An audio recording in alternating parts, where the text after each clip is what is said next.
Hello and welcome to Libero, the podcast about the most important of the least important things, as Torben Piechnik once said. I'm Rory Smith of The Observer and Men in Blazers, and today I'm joined by Tariq Panja of The New York Times and Miguel Delaney of The Independent. How are you both? Nice week off for international break, Miguel? Is that just a few days peace and quiet for you now? No, I'm back home in Ireland for my niece's birthday, but have some work to do. I'm not going to England, Wales though, but I am going to Latvia, England next week. It's the big one. Big one. The Marion Pahar's playing.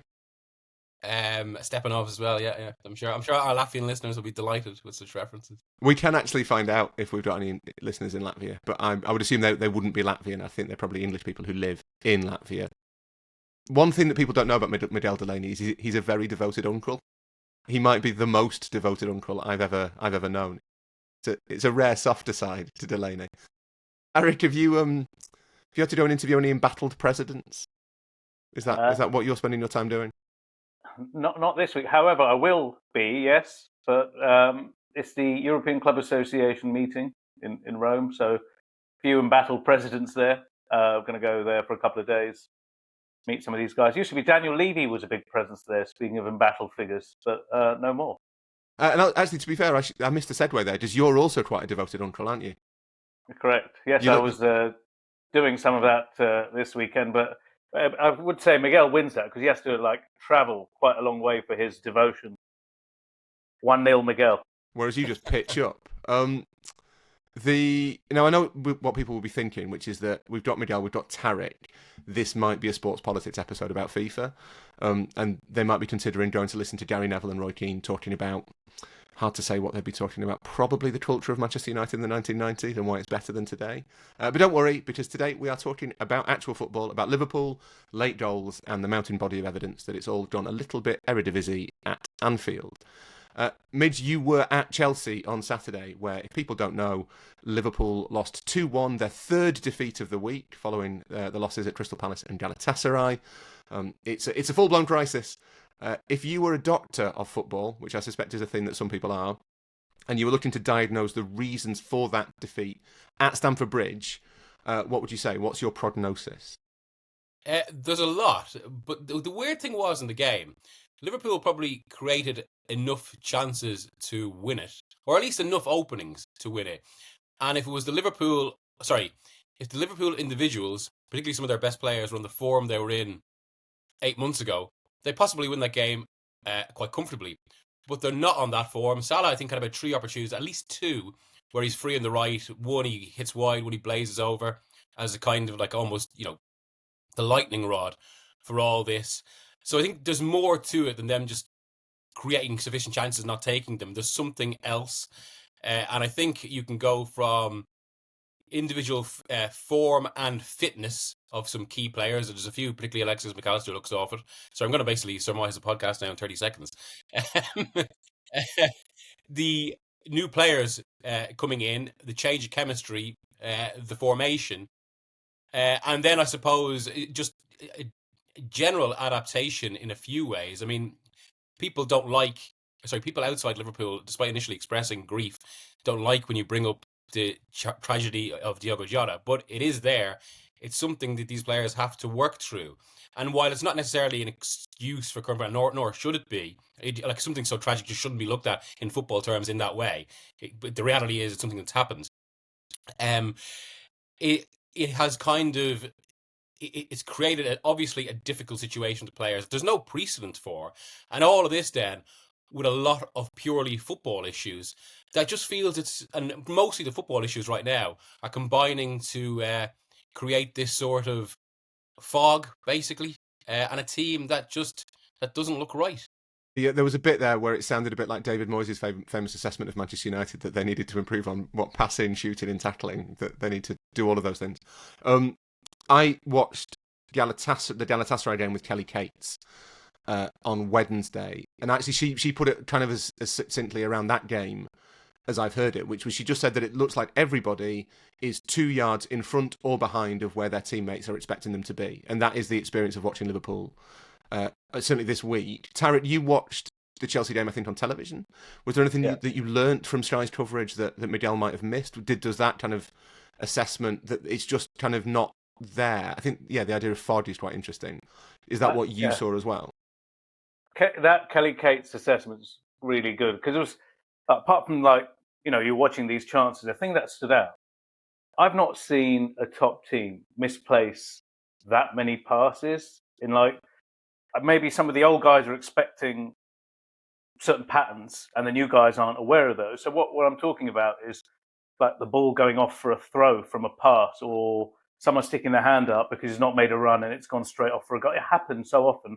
And then the turnover of possession, just people in the wrong places or places where their teammates aren't expecting. And then you could think of that when you have that many new players, maybe, but it just looked a little bit awkward all of the time. And Miggs has talked about them going forward and creating these chances in the context of that game as well.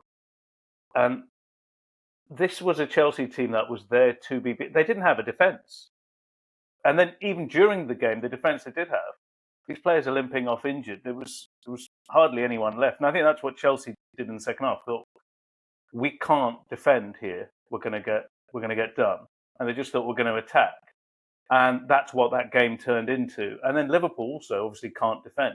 I've not seen a Liverpool team that brittle for a long time. It used to happen a bit under Klopp, where teams could, certain seasons where like a couple of passes and the opponents are on them, and that's happened I think throughout the season at Liverpool.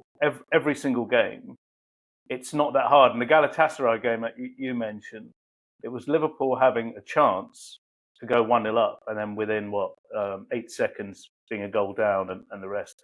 With Chelsea, like the vulnerability, the brittleness was really evident. Miguel, did you when you were at the game, Chelsea were attacking and they seemed to be at the back four very quickly or having a chance?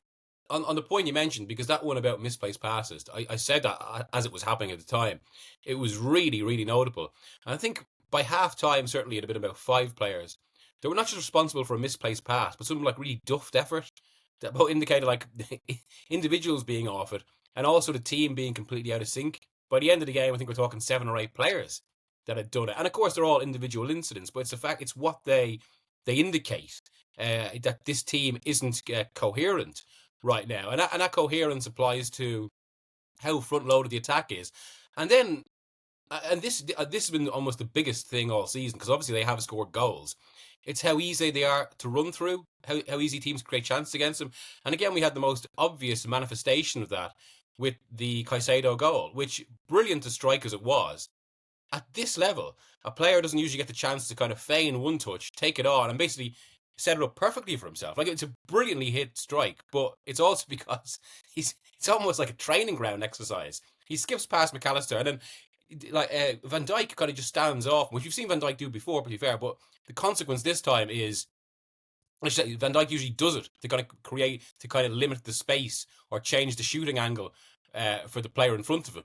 But in this instance, he basically had about 10 yards of space around him to just, absolutely slam it into the top corner.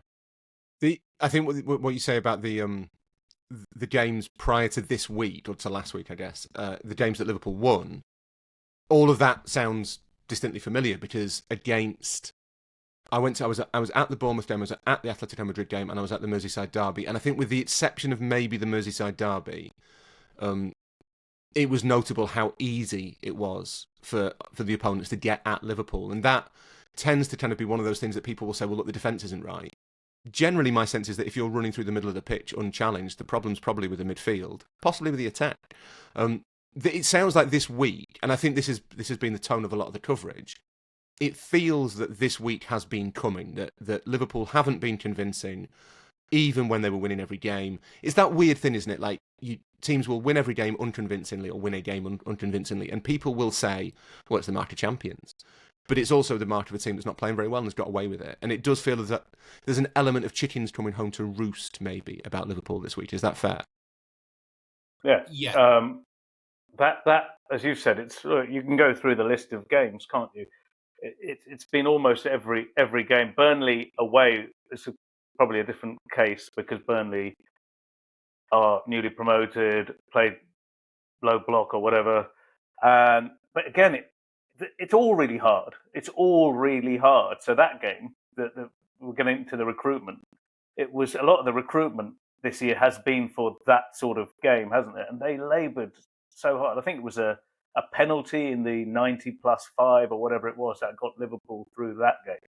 So you're looking at, I guess, both ends of the pitch. When we looked at Liverpool winning the league last season, this was the year they didn't recruit. No one, unless you guys are going to tell me you thought Liverpool were going to win the league last year, I will call you both liars.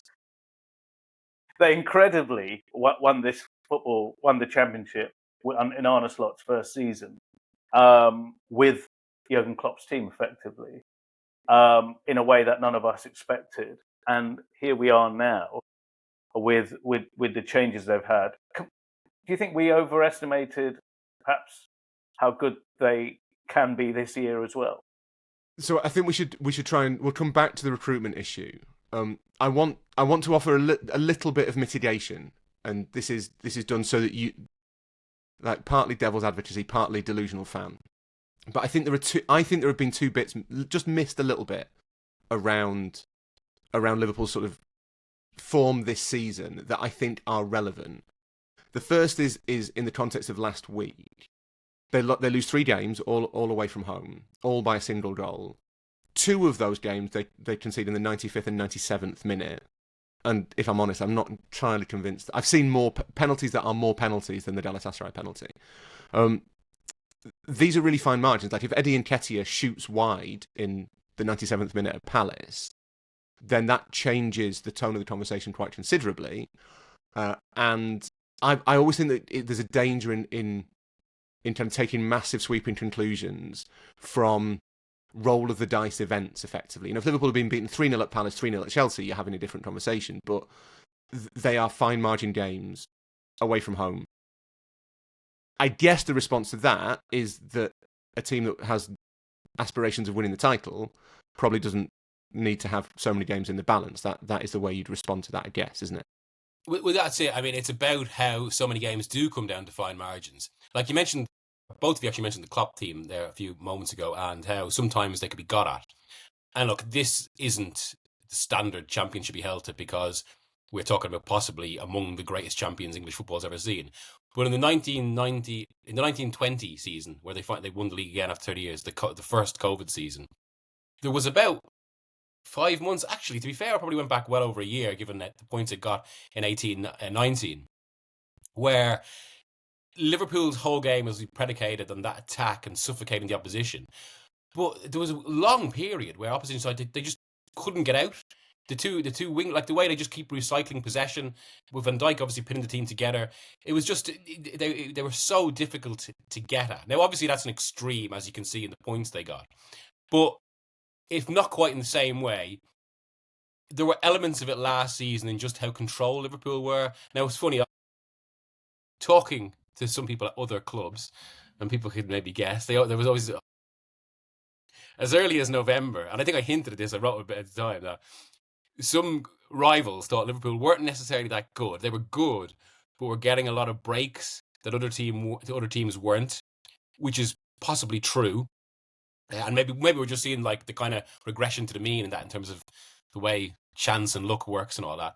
But also there was one big thing, and people pointed out, oh, they've had no major injuries. Well, that wasn't luck. That was basically because their medical team is really, really advanced, especially in terms of the use of data and AI to kind of predict how close players are to injury, when to use them, when to not. And what was the key last season? Well, by the 1st of March, when they'd won the league, Van Dijk and Salah had played more minutes than anyone in the Premier League, even goalkeepers. And they were both on almost perfect form. Salah goal scoring, Van Dijk again in pitting everything together. Whereas that's just not been the case. I mean, those two players in particular, compared to last season, compared to this time last year, there's been a huge drop-off. Van Dijk is looking really...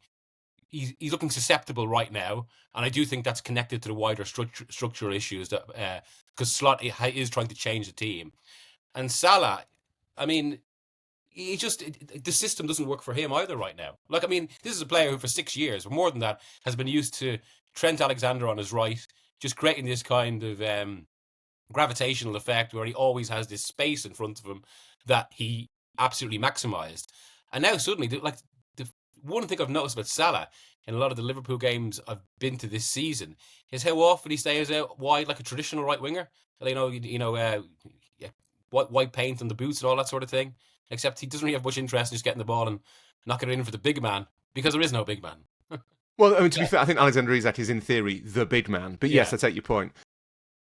That all rings true. I actually think the thing about Liverpool last season is interesting, because I went and did some research on this. I think they won 7 games last season in the league by more than 2 goals. That was it.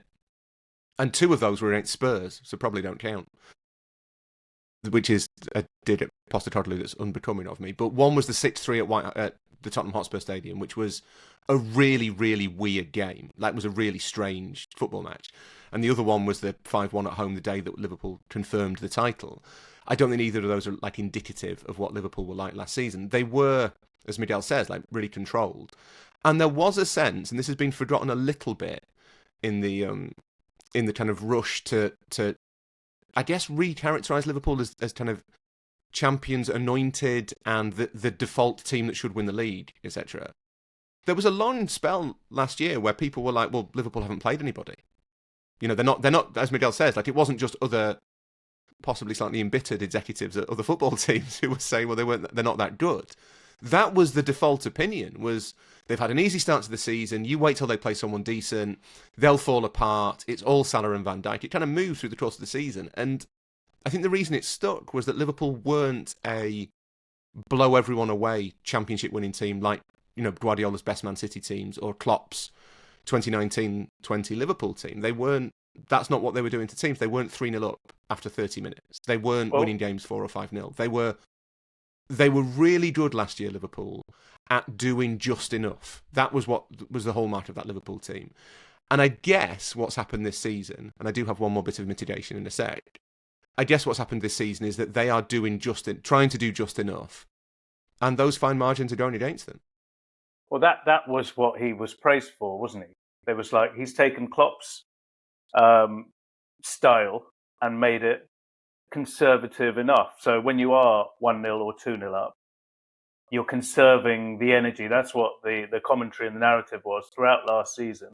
That's what allowed Salah or Van Dijk and the others to play that many games, because they could have a break in the game, i.e. not play with the intensity of a Klopp team. And they got through that season, which is why it's really weird. The hallmark of the Slot team was that control. And dare I say, some people were saying, God, Liverpool are really boring, aren't they? I don't want to watch them. That was the complaint last season. But, you know, they have the trophy, so I don't think they would have cared about that. The weird thing here is there is no control on this team, has no control. That is such an odd thing to happen from a manager who was kind of stylistically lauded or complained about for that conservatism. Because where's it gone? This is. I will let Miguel answer that question, but this ties in a little bit to my final point of mitigation, which is the Premier League is the most competitive it's ever been. I did a piece in the Observer on Sunday about the number of late goals there have been across the board, which I think is a really good like proxy measure of how tight games are, and the tightness of games indicates increased competitive balance. I spoke to 21st Group. I'm sure we've all quoted them before. They have research which indicates that this is the highest quality and most balanced Premier League. It always sounds a little bit tinfoil to be like, well, the fixture computer's done this, that, and the other. But I think if you look at Liverpool's fixtures, the games that we're kind of analysing where they are from, their second easiest game is the Merseyside derby. Burnley, newly promoted, without question, that's a team with Liverpool's aspirations, and their transfer spend should be beating them, and beating them more convincingly than 1-0. Although I don't know if either of you have seen Burnley this season. They're not bad. They're not going to go down without a fight this year. Everton, I think, will have a good season. Obviously, they beat Villa beat Palace at the weekend. They'll be a mid-table side, but for Liverpool, that is a difficult game. It's the derby, and then everybody else they've played will probably finish in the top 10. You know, they beat Bournemouth on the first night of the season, and did absolutely look shaky in defence, especially in that second half. But Bournemouth are fourth. Bournemouth are really good. Palace, when Liverpool played them, were the form team in Europe. they are losing games to good teams. And the thing that struck me actually was, the same night. Chelsea aren't a good team, Rory. Chelsea are not a good. team. That's a subject for another podcast. The world champions. The world champions, Donald Trump's Chelsea FC. I was with Nicky Butt doing the match of the day highlights for the Champions League last Wednesday, watching the Galatasaray game, which is why I was with Kelly Cates. Great name drop. Nicky Butt is a lovely man, and I naturally assumed that Nicky Butt, as a Manchester United legend, would be sticking the boot into Liverpool, but in a very sort of Mancunian, understated way. His view was basically, it's really hard to go and play Galatasaray. They're really good. They're the Turkish champions. They've got a lot of individual quality. Maybe not that names that are that familiar. A lot of them are Turkish internationals. But still, they're all Turkish internationals. And the other thing he made the point of was it's really loud and very intimidating. And he was very much not, in the way that I maybe expected him to be, not, this is a disaster for Liverpool, isn't this a crisis, two defeats as it was then. I do wonder to what extent we're maybe not factoring in the fact that the teams that Liverpool are playing are all quite good. So yeah, the margins are against them, but the opponents are of high quality. I guess, again, to kind of defeat my own argument, the margins in those games against equally high quality teams last season, or almost equally high quality teams last season, Liverpool were getting, and they're not getting them now. Yeah. I suppose this is so when we speak about Arsenal, say, having to rise to win the title, these are the standards that Liverpool know all too well. So hence, it could have been quite easy, I'd say, for Arsenal to drop points that game in the weekend. But this is going to be the test of this season. It might actually be quite an old-fashioned title race, and it's about kind of that rhythm of getting results in, getting games over the line. Whereas, for the past decade or 15 years, the kind of primary theme in elite football at the top of the Premier League has been the wealthiest clubs will get around 80 points, not quite by default, but just because that's what superior resources will translate to, or maybe there is a bit of a balancing. But just on the wider point of that, maybe we are seeing this, and this whole issue of control, I think it's where it's quite fascinating, actually, with Liverpool, because last season, I'm speaking to a lot of people who know him, who kind of were around Liverpool. Slot was seen as one of these great Guardiola disciples in the purest way, in that we're talking about, juego de posición, positional play, or the positional game, possession, something that came across a lot. Whereas now, in his first, you might say his first true summer, because it's his first where he's in charge of the whole thing, he's gone on this radical deviation. Other clubs have noticed this as well, where he's trusting individual creativity much more, which would kind of manifest in a lot of the signings. Now, I think that's interesting in the context of what's happening in the Premier League right now, as we are seeing a move away from the dominant theme of the last 15 years, something we've spoken a lot about in the pod. But that's tied to, I think, how managers are, in this calendar, coaches have less time to coach. And maybe whereas some teams are going for set pieces, as Slot could have slightly had a go at last week. Maybe it goes a bit strong, but there was an element of kind of, this is what teams are doing now. He's trusting more individual creativity. But that is, so far, a lot of those individuals, or the individuals you would expect or need to be, are not in the form to really do that. And they're only kind of doing it in past. So that was another thing I have to say I noticed about the weekend. There was a lot of little moments where you could see the suggestion that this could actually be really good. First half, Salah plays, and in what I thought was a poor performance by Salah overall, but there's still that moment of quality where he puts in that brilliant ball for Isak. Isak heads it over. Again, not a classic big man in that sense. But Isak last year... Is that not 6'4"? A classic big man in the sense of, someone who's going to... I think he's not burly. We all saw Duncan Ferguson last week on Monday Night Football. And then, of course, Florian Wirtz, who's generally been bad. that touch was... Okay, bad is maybe stretching it. Yeah, I think that's pushing it a bit. I think there is a little bit around Wirtz of... I don't know, it's really interesting, does it... this 007 thing? Yeah. Of no goals, no assists. This is maybe something we should talk about another time, but this kind of reduction of players to output I find astonishing. I've seen Wirtz 3 times in the flesh, and more times than that in on TV. You can see that Florian Wirtz is a really good footballer. Every time you watch him play, even against Galatasaray when he wasn't great, he carved them open 3 times. Yeah. I've seen him play brilliantly, mostly for Germany, to be fair, different context, but still, like incredible quality. What's really struck me with Wirtz, I suppose, when I've seen him for Germany, all right, although he's been in the lineup, the official UEFA lineup as a midfielder sometimes, he's basically playing as an attacker. And with Liverpool, he's part of a three in midfield, where at the moment it doesn't feel like he hasn't adapted sufficiently physically to play as a three. I think that's where some of the issues have stemmed from, not least Liverpool's vulnerability. And also where we're not seeing the best of him. But then even, as I say, even within that, I mean, that touch for Salah on Saturday was incredible. It was actually, for me, one of the moments of the season so far. Well, it would have been had Salah scored. But obviously, like, that just shows that, yes, the quality's there, but, and it's a bigger issue, and we'll get into this in the second half, it is possible that Liverpool click when it's a bit too late. Yeah, well, that touch was a pure power league touch, wasn't it? That's what you're going to see at five-a-side. I've not seen what he's done in a Premier League game before. So, and if Salah scored, we'd be talking about that goal, and those are the margins. In terms of the margins, they've also been, I think, on again the other side of devil's advocate here. Crystal Palace absolutely battered Liverpool in that first half. 3-4-0 would have been. You could see that happening. So on the fine margins, they've also benefited from being terrible at the back. But the thing I wanted to ask you guys about was the consistency of team selection, where you have no idea. You just mentioned he was in a 3 there, and then he was put here. Even in game, the team changed so much, where I think among the best players Liverpool have had this season been Szoboszlai, because he's the only one, I think, at the moment in that team who's got power. I mean, don't mean pace or anything, like a guy who is at full pelt throughout the game. And Arsenal seem to have a team full of very powerful players. In a long season, I think that makes a really big difference. And then you have Szoboszlai playing right back, and Liverpool have had to sub their right back twice, I think, at least this season.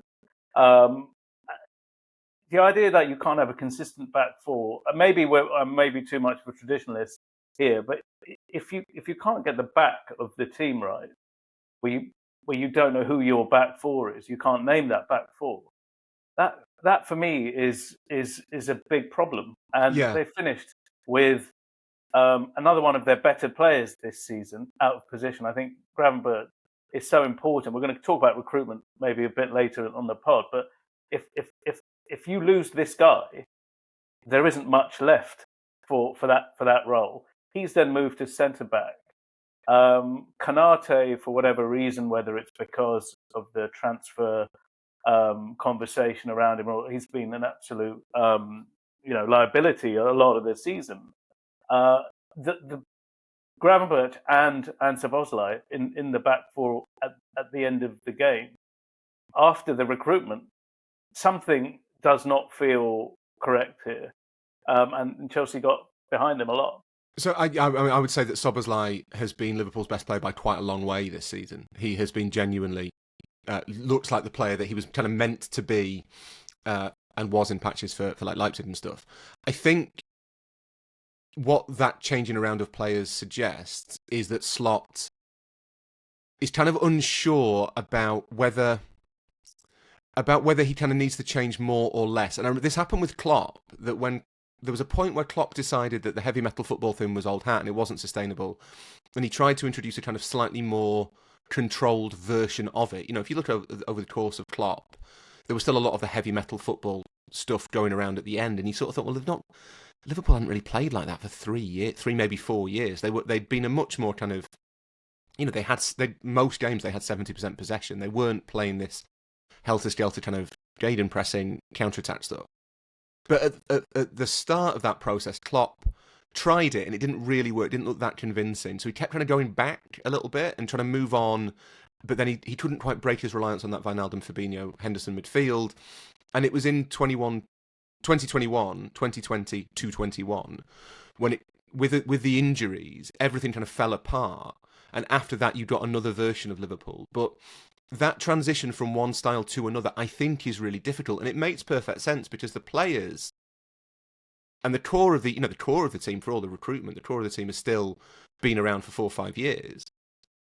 They will have certain like patterns and, as Miguel mentioned, like ideas in their heads that have been drilled into them for ages, and now things have changed, and they're meant to be doing different things. And I think in moments of adversity, all players, not just Liverpool players, tend to revert to what they know.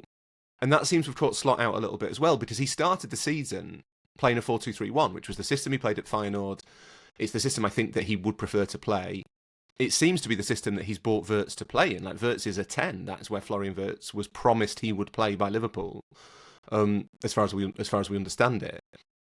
But the last couple of weeks, to try and get something going, Slot's been like, well, actually, maybe we go back to a 4-3-3. And that, to me, is quite indicative of where Liverpool are. They're kind of caught between what they were and what they know, and what Slot wants them to be. And I do wonder if that's where a lot of the confusion is coming from, that you've got players who are trying to learn new methods, new patterns, new ideas. Whenever it doesn't quite work, there is part of them thinking, but this thing we used to do, we know that works, so why don't we just do that?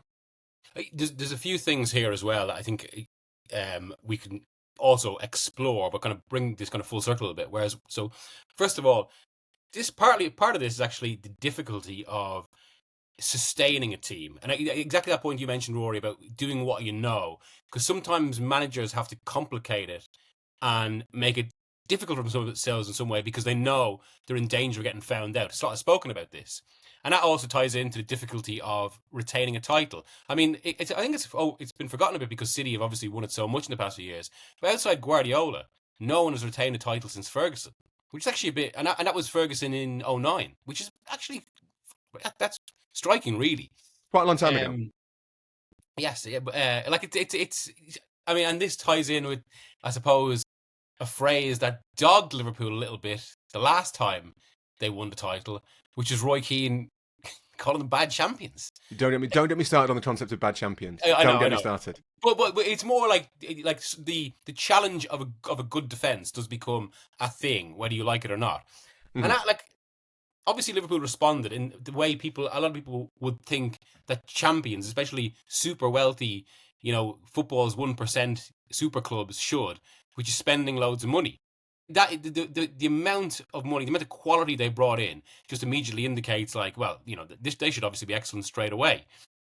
And to be fair, I can't really remember too many summers like that in terms of who they brought in outside Spain's big two. But I mean, that does tie in something I think that wraps a lot of this together, which is at the height of the Isak pursuit. So what's that? Just after the PFAs and all that, no one was exactly saying, they need another forward here to score some goals. Scoring goals wasn't the issue. And then they've gone out and spent, obviously the net spend has brought it down, the net spend is relatively low. But of their outgoings, over 300 million has gone out on attackers, including Wirtz. And that is, and then that's resulted in basically the imbalanced team we see now. And I am curious as to the logic of all that. I think we'll get into that in the second half, because that, I think, the recruitment is the thing that, as you say, mate, ties everything together. The nature of it, as from a kind of journalist fan perspective, the Anfield Rat perspective, it did, even at the time, you were a bit like, hang on, it looks to me like there is a potential shortage here in other areas. Defensive midfielders, as Tariq touches on. Centre half was the other one, because Joe Gomez and Ibrahim Konate do have their injury problems, and it did feel to me, watching the Carabao Cup game when Giovanni Leone played brilliantly, admittedly against Southampton, but did really encouraging debut for an 18-year-old, and then does his ACL. All of a sudden, Liverpool suddenly do look a little bit light in defence. They've obviously taken a calculated gamble. There's two other little bits before we get to recruitment that I just wanted to kind of touch on. One, and this is a sincere question. I was at Leeds-Bournemouth while Liverpool were losing at Palace. And obviously, because I refuse to watch football illegally, I have seen that game only in highlight form. And the highlights, as Tariq mentions, the first half, Palace, I mean, I think Chris Sutton said, they could have scored 6. I think that's pushing it. I mean, they could have scored 6 in the sense that Leeds could have scored 6 against Bournemouth, but no one is saying they suffered some great indignity. They opened them up, is what he's saying. They opened them up, yeah, they did. But I was struck by the XG of the second half, which was basically exactly the same as the XG in the first half, except it was in Liverpool's favour rather than Palace's. And watching Palace and then watching the whole of the Galatasaray game, don't know if I mentioned that was with Nicky Butt. what was really interesting, I'm not sure how many times Palace or Galatasaray actually opened Liverpool up. I think what happened a huge amount of times was Liverpool literally passed the ball to their opponents. And Konate against Palace was the worst for it. I think Gravenberch was quite bad for it against Galatasaray. And I've been trying to think, is that an individual errors thing, or is that an indication that the system's wrong? Which is also, I mean, can I ask a question that is... Let's answer a question with a question, Miguel. Well, this is quite a tangent, but it's something that struck me a few times this season. Is XG a more valuable metric in a Pep world? By that I mean, it is something that basically... So it reflects domination when the assumption is you want a lot of the ball. Whereas suddenly, right now in football, we're seeing this shift to... And this is something that's been discussed a lot in media now, of managers looking to kind of just extract or kind of widen margins of opportunity. Like we're back to kind of, positions of maximum opportunity and all that thing. And that means you mightn't create as many chances, but the chances you do create are very constructed. And so you'll have a lower XG, but actually you're causing a similar amount of danger, especially as the whole kind of, positional game is starting to fracture a little bit. Is that... Yeah, I think you're with Liverpool. I think because I'm not versed in the data. Is there anything in that? I think you can use your logic. You look at your eyes with some of this stuff as well. If we're going to stick with Liverpool here for a second, the Ismail Assar, for example, Crystal Palace, he's been like Liverpool's kryptonite from Klopp days, from his Watford days as well. And to your point, just in terms of opening them up. And we saw it against Chelsea as well. It's what these two passes down the side, a pacey player. I'm not a data guy, right? But I'm watching a game of football here, and if you see the wide players of your opponent get behind Liverpool as many times. I don't know if that's XG. You guys can tell me if that's XG. I don't know, to be honest. But they look extremely vulnerable. Now, if that fellow doesn't put a good cross in, that's his problem. But the fact is that you've got behind Liverpool that many times throughout the season with more direct play. And people have been talking about the Premier League. You guys have talked about it as well, I think, where this transition from the Pep style to more direct football, or return to some more direct football, is influencing the game a bit more. We saw this in the Club World Cup final as well. The Chelsea approach against PSG. There was this ball that goes either one pass or two passes in behind, and we're seeing that consistently against teams like Liverpool, who in Klopp's days, they would be like, okay, we're willing to give those chances up because we're going to do more at the other end. And that's what Liverpool were doing under Klopp. I don't know. Just for you, because I like your kind of response to this, Rory, as well. Because suppose like when we look at the XG, you just think, well, this team keeps creating XG over this amount of games. The underlying figures are good. It suggests good things will come despite current results. But at the moment, there's a lot of teams that actually aren't trying to create chances in that way. Instead, we're going to pummel you to death with a long throw. That still counts towards your XG. So I think, do you know what? It's a really good question. I don't think I have an on-the-spot coherent answer to it. But it's whether what Tariq's talking about, I think is something that XG, the basic, the kind of public XG stuff that you see that doesn't really take into account. And anyone who's ever been to a football match, you don't have to be a fancy Dan journalist for this, but like you will know that there are plenty of times when you feel like danger is happening, when a moment is dangerous, but it doesn't translate into a shot. It does because the cross might be wrong, or the opposition, I don't know, or the player takes a bad touch or whatever. And what those are often aren't included in your kind of simple XG models. Clubs work on more sophisticated data, but the stuff that you see in public that people are working from, I think, has always lacked that kind of feel of a game. You can tell when, so I would have said, say, to stick with Liverpool, in that first game of the season against Bournemouth, I think, only had one or two shots in the first half. They didn't have a load of chances, but there were loads of times that Bournemouth looked dangerous. And that I don't think is reflected in the data. I guess, like if most teams are thinking what we basically want are loads of corners, then that isn't always reflected. The XG isn't quite as useful a metric in gauging the way the game has gone, because you can't tell the intention of the teams. So if one team's intent is to create a very small number of very high quality opportunities, then XG maybe isn't the most useful metric. Yeah, that's probably right. And my tangent there related, why I brought that up, I suppose, in relation to Liverpool, is it because it suddenly feels like Liverpool are trying to do something different in a Premier League that's potentially moving in a different direction. Yeah, I think when you mentioned that earlier, that hadn't occurred to me, but that's really interesting. That if you look at the teams that have made the most of the start of the Premier League season, it is teams that are built on, I guess, the Arsenal model. They're bigger, they're really good from set pieces, they're still excellent technically, and they can still, cut you apart, but they are not quite as kind of possession orientated. And it does feel like Liverpool are out of step with that. Now, I would say, and this isn't necessarily kind of biased fan in me, that could be a disadvantage, but it could also be an advantage, right? It could also be you are, as we used to say at the New York Times, Tariq, zagging when everybody else is zigging. That was the way we were meant to cover football before they told us we weren't allowed to. But it could work out in the end, but it does at the moment feel like they're out of step with where the league has gone. Well, my just question... on that point as well, because I am doing my newsletter on exactly this one. Let's workshop Miguel's newsletter. So suddenly people are talking about City as resurgent. Actually, in terms of what we would have expected of a Guardiola team, I don't think they are resurgent. I think they've got loads of team flaws. And again, I suppose this ties into sort of the XG point I was making. But why are people talking about them as resurgent? Well, because Haaland is scoring 2 goals a game. He is the individual. He's suddenly become... And I suppose the expectation from when Liverpool made all these signings in the summer is they've potentially got 3 or 4 players who, if they're on form, can do that. And are we maybe going back into this world now where... Or is this going to be a bit of a schism between a team like Arsenal and maybe these new City and Liverpools where it's kind of stars carrying teams or kind of these big difference-making players rather than the system? It depends. There aren't that many Haalands as well. That's the problem, right? Haaland is like a bolt from the blue. There aren't that. Who do you compare him to? Like, you can spend all the money in the world, but at that very, very, very top, it seems very, very hard to replicate the numbers that guy's going to produce.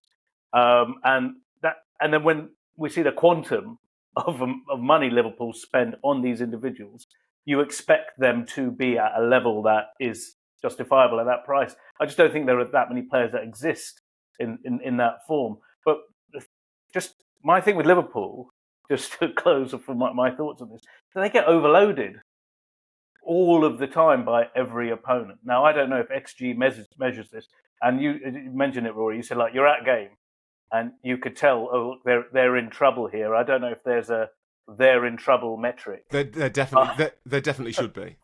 But the amount of times you're overloaded, and if you're playing in a game as well, it really does discombobulate you if you're always finding yourself and your team stretched in the way they are, and that seems to be playing out week after week, because even when they're 2-0 up, that vulnerability seems to always be there. And I think you said it.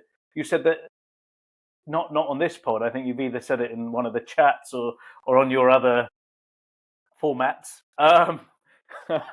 where they're really good in patches, and somehow someone's turned a switch off somewhere. Yeah, I've got to say, we'll go into a break, and after we go into the break, we'll talk about the recruitment. But that would be my assessment of Liverpool from certainly being at Anfield this year, is they are incredibly patchy. So you will get spells, and Miguel, you mentioned this about the Chelsea game.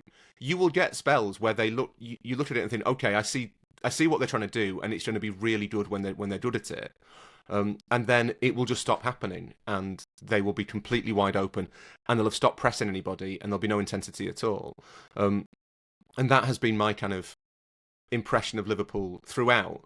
To be honest, we're overrunning. There's loads of stuff that I think we haven't touched on. Liverpool, as always, the most interesting club to talk about. The one of which is that we've talked a lot about this being a transition year, and yet that, I think, from a media perspective, that's a fascinating thing, because how do you cover a team, as Miguel says, super club, spent all this money? How do you cover them even if you say, do you know what, this is a transition year? How do you cover them? Because they still have to win some football matches. It's still a big thing if they lose. So I suppose we should probably discuss the kind of the nature of that transition, which is Liverpool's £500 million summer recruitment strategy, which we will talk about after some music.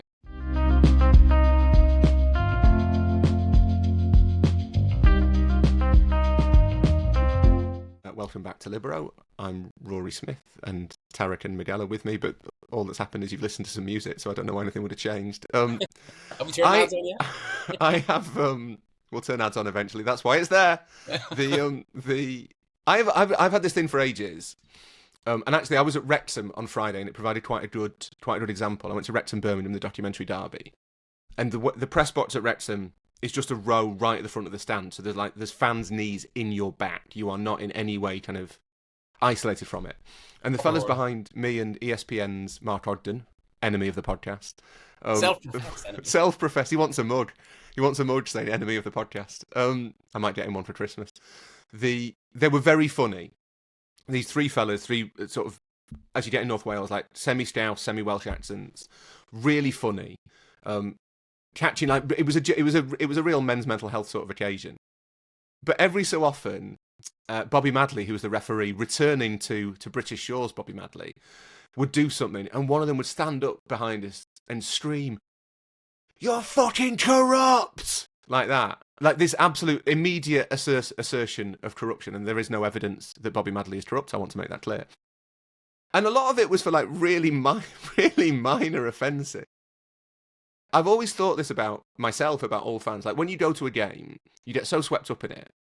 You're like, this referee's awful. That should never have been a penalty. It was never a red card, all that stuff. And then quite often you go back and watch the highlights, and you're like, oh, well, that was wrong. It was a penalty, and it was a red card. Like, I've always had that sense of, oh, actually, I got that one wrong. I don't know whether the guy behind me claiming Bobby Madley was corrupt would have gone home, watched the highlights, and been like, oh, do you know what? I've got him completely wrong. That decision was totally fair. And this is a long-winded way of saying, do you think people are like that about Liverpool winning the transfer window? There is a bit of, just as a very kind of, given this is a journalist podcast and all that, I remember my an old mentor of mine, I don't know if he'd like or resist, or I should like calling him this, but Paul Howard, when I used to work in the Sunday Tribune in Ireland, who's gone on to do... Rosso Carroll Kelly? Yes, yes. I remember once when I was young, he came in after Ireland had played France in a midweek game, and he was put in an overflow because of Sunday journalist. Just the way he put it, they put me in an overflow. How am I supposed to analyse the game if I'm beside some bloke who thinks absolutely every issue at the match is the fucking referee's fault? No, this is actually this was 3 years before when Zidane just turned it on and destroyed Ireland. But anyway, yeah. But there is an element of like people. There was this sense when Liverpool got Isaac over the line that they'd spent all this money, and there is that stripe of fan, especially online, who, and you should go back and listen to our online episode from last week, that was excellent, who was very much of the view, well, this means Liverpool will be unstoppable, because look at the players they've signed. And in fact, I think I spoke to at least one kind of respected agent in the game who was like, well, if they sign Isaac and Ekitike, forget about it for everybody else. Like, that's a way that people in football think. But surely, like, you look at the first 7 games of the season, and the only rational response is, well, it turns out it's quite difficult when you sign loads of players. Because they don't have the formation in place yet. And what you said there just before the break about how they play well for 15 minutes, I mean, that's actually quite an old-fashioned thing in the sense, like, this was, say, Galactico Madrid, where, because, like, what Guardiola did, it feels like so many podcasts come back to this, but I suppose that's because it's so influential. The Guardiola created a template, or a paradigm where teams would have a system, the better system, or the system that would have control. And the idea was this would work throughout the game, that it was something you would always fall back on. Whereas the era before that, so much more was based on individual quality, and suddenly, like, good players just being allowed to, like, it was like jazz, if you like, kind of, but that's never going to be as sustained. And it does feel as if, like, Liverpool are, as Slot works out what next, there's just an element to that. It's about kind of just these very good players, or, well, world-class players, being a bit off the cuff as they don't yet have a kind of a framework they're fully in tune with. Your question, Rory, it's an interesting one about winning the transfer window, and I just think it's almost a different match. The summer there's no football being played, but there is competition. It's Liverpool v Newcastle. Isaac, is he going to stay? Is he going to go there? Or a bunch of teams going after a player. These guys haven't played a single second, but just if he wears your shirt, you've won that game. I just think there's a whole different narrative. There's a whole different competition. We've signed him. You haven't. You couldn't keep him. We got him. And it's almost nothing to do with what's happening on the pitch. It's a test of virility to an extent, isn't it? it's putting things on tables and measuring them. Do you know what I mean? That's what is happening there. But it's also, and this is a pet theory of mine, it's about video games. That so many people come to, or maybe video games and fantasy. Like, people are now so used to, it's an excellent point, to sound like Miguel, this is a point that's made in the book, expected goals. So many people are used to kind of like weighting players' qualities by number. That the assumption is that football is algorithmic. That if you add Alexander Isak, shooting 20, burliness 1, into a team that includes Florian Wirtz's creativity 20 and Mohamed Salah shuffling runs through 7 defenders somehow emerging with the ball 20, then you will then kind of add all those numbers together, you are the strongest team, you will win. But like what we've seen over this 6-8 week period is that it does not work like that. That wherever Liverpool might get to with this team, it's going to take a lot of hard work to kind of make everybody understand each other. And as Miguel referred to earlier, I think, when are they going to do this work? Because they play a game every 3 days when they're together. And then after that Chelsea game, most of them won't even have gone back to Liverpool. They will have, Arne Slot will have been like, right, lads, we've got all these problems to fix. You sod off for 2 weeks and then come back 48 hours before we play Manchester United. Yeah, there's a couple of things there as well with this recruitment they've done. You get into the individual players in a minute, but stylistically they're very different to the ones they've replaced. So it's not only new players coming in. I'm still not clear as to what this formation or what this group of players are going to look like in a team. Like Ekitike and Isaac, they both seem like the same position, more or less. Or the thing that I found really strange, or you say, oh, well, you just put him on the left. Well, why would you? Why would you spend all of that money on someone and then put them out of position? It seems like a really weird thing to do. And maybe, obviously, these players are playing 60 to 80 games a season now, and they're all knackered, and you need two for each. But I really found it quite strange to view. And obviously, we're going to see how this, when we speak in May and they've won the league by 15 points, and say, well, what was the point of this podcast? I'm struggling to see the stylistic plan here from a recruitment perspective. I thought on Saturday, I have to say, okay, the Arsenal game, which I think was the previous Liverpool game I was at, that game had a more obvious shape to it, and there was an element of two teams reacting to each other and respect. Whereas with this, given Chelsea were at a low ebb, given Liverpool, they've had a few issues, but I thought they should be able to impose themselves in that game. I was looking at that, and it was a devolution since the Arsenal game. Thinking, well, like, what's the system here? Like, what if I'm trying to pick these players into a best formation? What is one that actually works? And a few people have suggested to me since. Well, there's two things. One, I'm not going to steal Rory's point about Salah. He can make it now. But the other one is that Liverpool maybe would prefer to play a 3-5-2.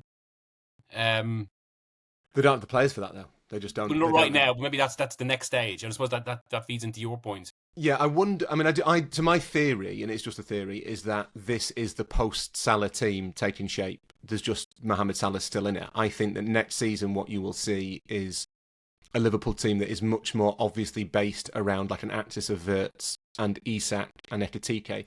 That Tariq, I think, is really interesting. I think the logic that seems to have taken hold is that what Liverpool want to recreate is something similar to PSG, where you have 3 forwards who don't play in set positions but rotate constantly. What's interesting is that PSG's players are all wide players who've been adapted to play in the centre, whereas Liverpool seem to have decided to play 2 big number 9s, although, as previously discussed, one of them is not very burly.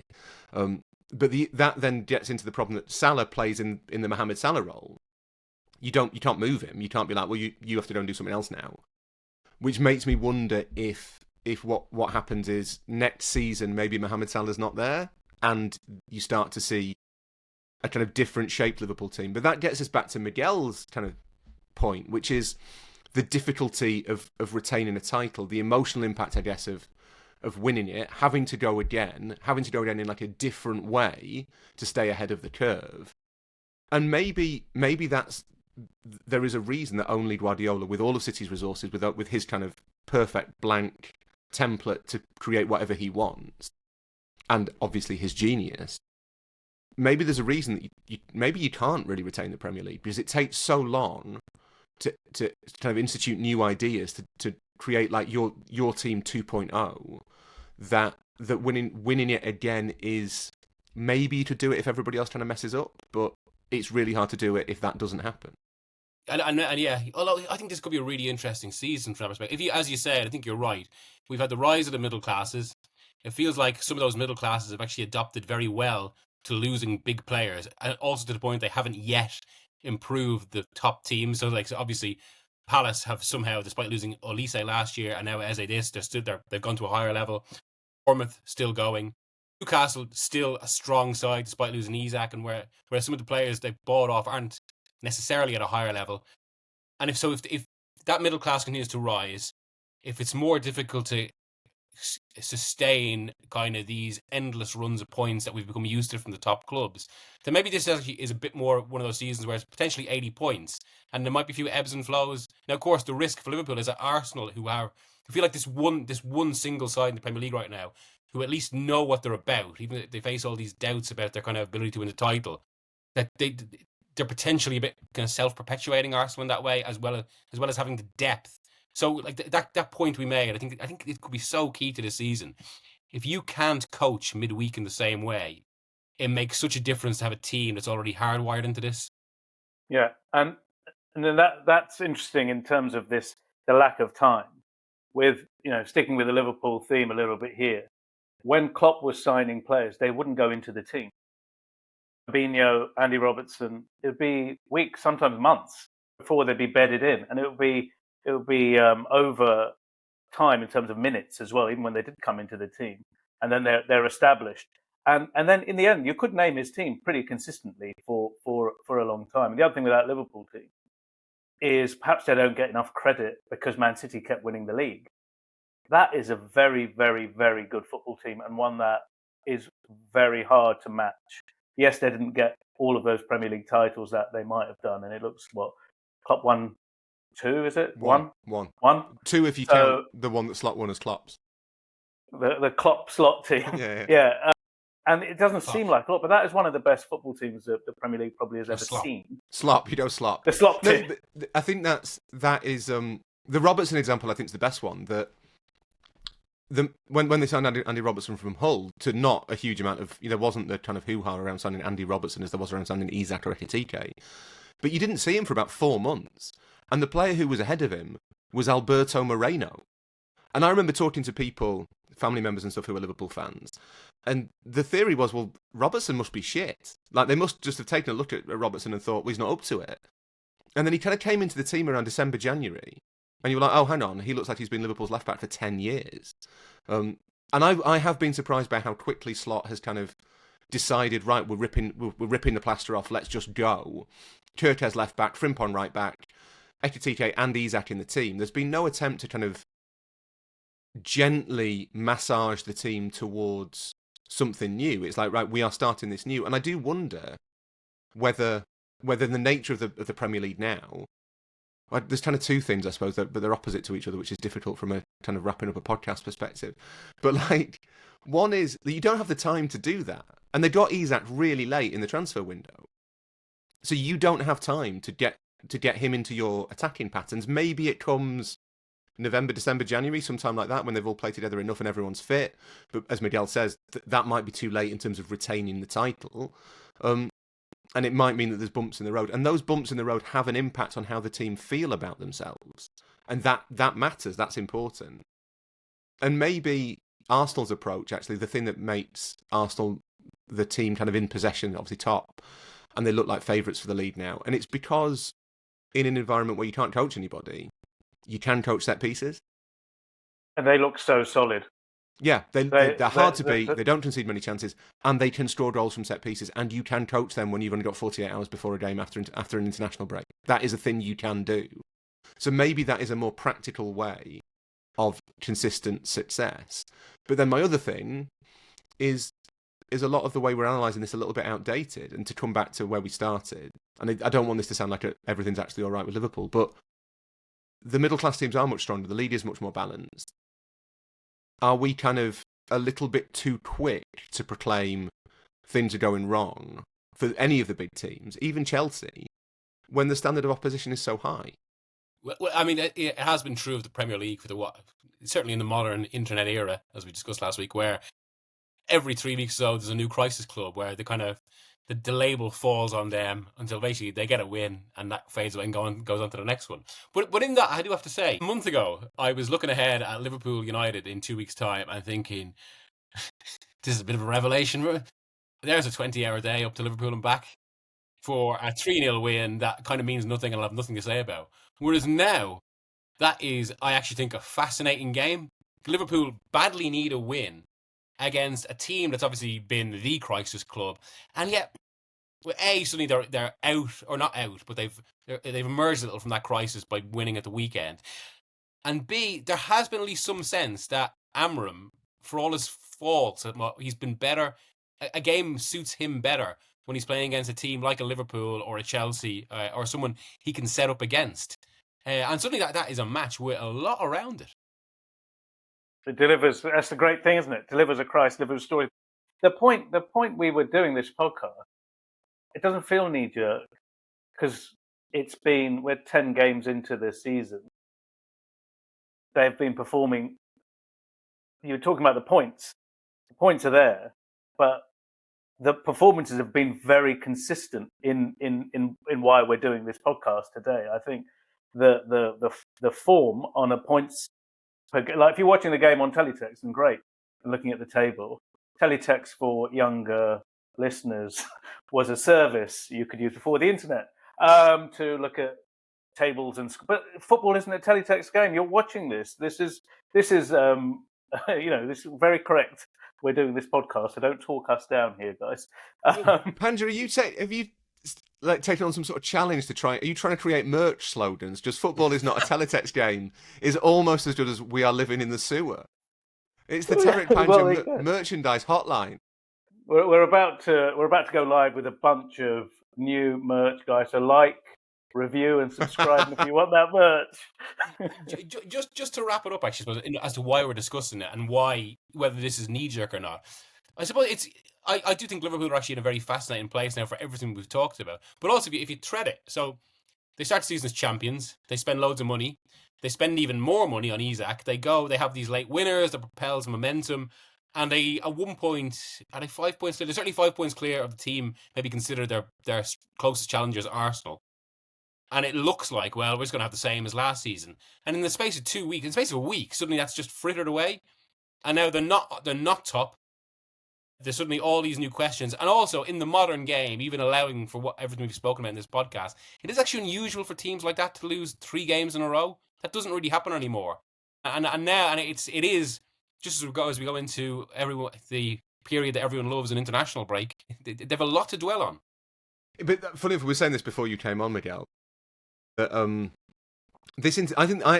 obviously everyone hates these international breaks, but they are quite useful for packaging the Premier League or the domestic season into little chunks at the start, so you can you have 3 or 4 games, you can digest it, and then you go again, then you digest it again, and then obviously there's another one in November. It does break it up, and then it's the meat of the season is like December, January, February, when it just is non-stop. But as you say, it's an interesting point, I think, for Liverpool to reflect on where they are. I mean, there will be Liverpool fans listening to this who will say, look, it's not that much of a crisis because they're second, a point off top in what looks like, admittedly, a really interestingly poised lead. I think there are 6 points between first and 10th, and I think 10th are Manchester United. So that's what you want, isn't it? That's a load of nice balance in the lead. But there's no question that, as Tariq says, Liverpool's consistent inconsistency, I think, has made them one of the more intriguing teams to watch. And it might be that that's partly because of their flaws and partly because of the strength of the league. And that is probably in everybody's interest, isn't it? Apart from maybe Liverpool fans. A procession. Last season's title was not an interesting story in the end. And what you want, really, is an interesting story. Yeah. What we want above anything, I think, is a close title race, basically. Yeah. That is what Miguel Delaney wants above everything. If you're thinking about a Christmas present for him, that's what you get him. Thank you for listening. Please feel free to rate, review. It really helps. Me just uttering that sentence will have meant that a lot of you will have switched off, skipped on to the next podcast. Spoiler alert, the overlap this week is about the culture of Manchester United in the 1990s. Thanks for listening. Thanks to Tariq. Thanks to Miguel. We will be back later this week with Jack Pitbrook's Ode to Lady Thatcher.